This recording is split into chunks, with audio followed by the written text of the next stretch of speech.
एक एक प्रश्न का उत्तर देंगे, थोड़ा पेशेंस रखिए। देखो आप बोल रहे थे, मैं बहुत शांति से सुन रहा था, बहुत शांति से। आप ही के एक सहयोगी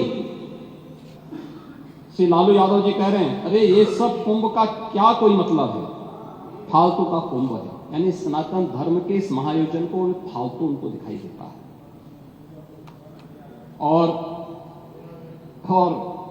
इनके एक और सहयोगी उससे भी 2 कदम आगे आकर के कहती हैं कि महाकुंभ मृत्यु कुंभ में बदल गया है। ये क्या है? ये क्या है? मल्लिकार्जुन खड़गे कांग्रेस के नेता अध्यक्ष कहते हैं कुंभ भगदड़ में हजारों लोग मारे गए।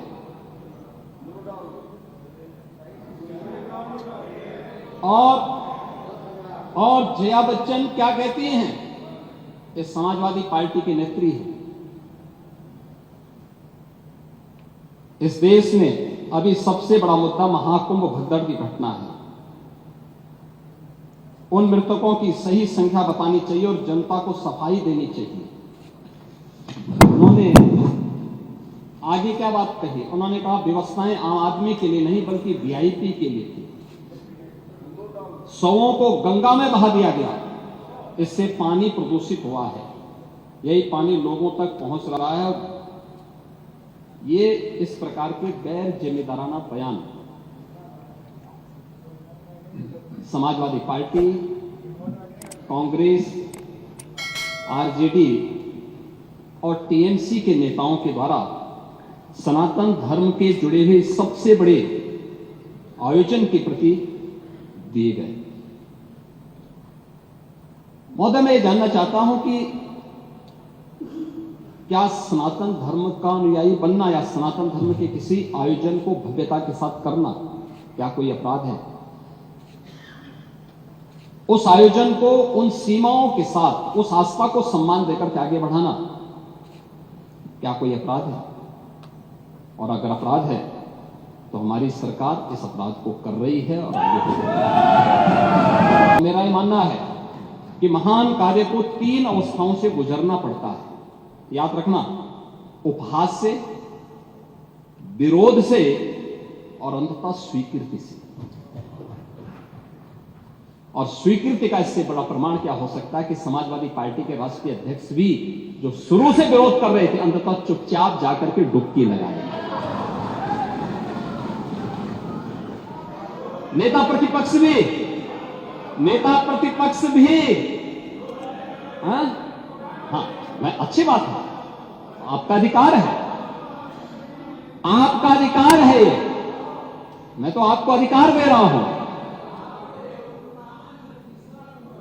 मैं ही कह रहा ना, नहीं 13 में आप नहीं जा पाए थे, क्योंकि 13 में जब आप जा रहे थे तब तक आपको फोन आ गया था, आप वापस हो गए, नहीं जा पाए थे।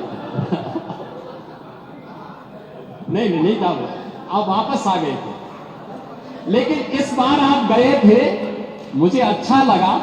आपने उत्तर प्रदेश सरकार की व्यवस्था की सराहना की और आपने मुझे प्रत्यक्ष नहीं लेकिन स्पीकर साहब को धन्यवाद दिया कि अच्छी व्यवस्था। आप देख रहे होंगे व्यवस्था करने में हमें कठिनाई हो रही है, लाइन लगी है, लोग, हर व्यक्ति आना चाहता है और उन सबका हम स्वागत भी करेंगे। हम व्यवस्थाएं दे रहे हैं, हर प्रकार का प्रयास कर रहे हैं अपने स्तर पर।